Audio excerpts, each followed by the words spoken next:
Welcome to GEEK Games and Collectibles, where we share our love of fandom while promoting new and pre-owned games, toys, and collectibles available for purchase from CanGeek.com. Hey everyone, how's it going? It's Scott here from GEEK Games and Collectibles. This is our Geek Speak video for the week of January the 17th.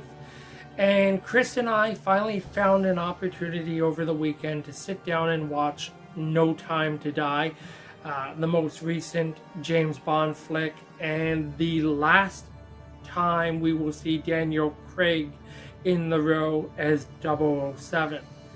And if you have not seen this movie yet, I'm telling you now, I'm about to divulge the biggest spoiler of the film, so you should stop watching right now.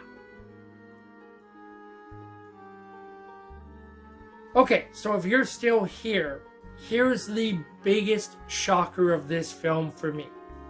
Bond went boom. They actually did it. They killed off James Bond.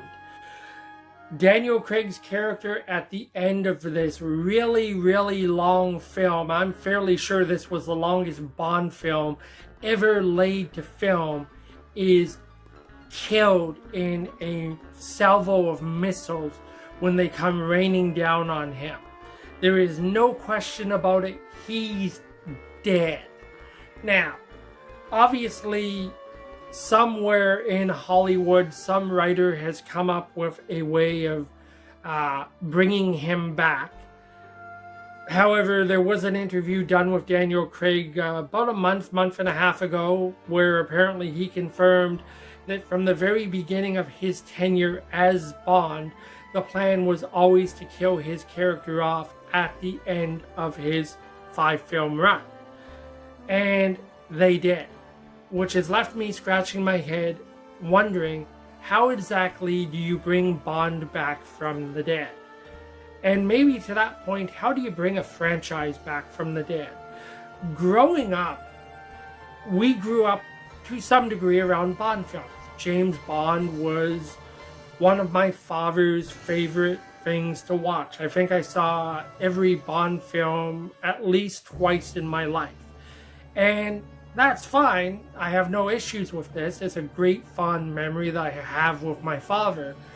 But there's no questioning it that the Bond franchise over the years hasn't been doing very well. It's stagnant. It was so stagnant that when they brought Daniel Craig in, they actually rebooted the Bond universe, which was great. It was. And I'm going to go so far as to say that Daniel Craig was the best Bond on record, second only to Sean Connery. And now that he's left and they've killed him off, how do you move forward from that? I haven't been able to confirm whether or not they've actually announced the new Bond yet, although I did see that Tom Hardy's name is pretty high up there on the list. And the only thing I can come up with after, watching No Time to Die is, here's a thought. Take this unprecedented giant jump into the future. You killed off 007. Take the Bond franchise somewhere it's never been before. Maybe into the 23rd century. 100 and something years goes by, and now they have a reason to try and clone Bond's DNA, which maybe is, in cold storage somewhere. And that's how you not only maybe freshen up the Bond franchise, but introduce a new James Bond in the process.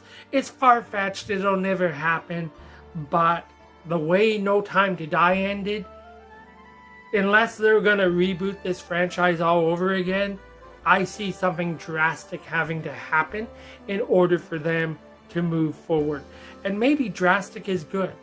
Maybe drastic is really what the James Bond franchise needs today.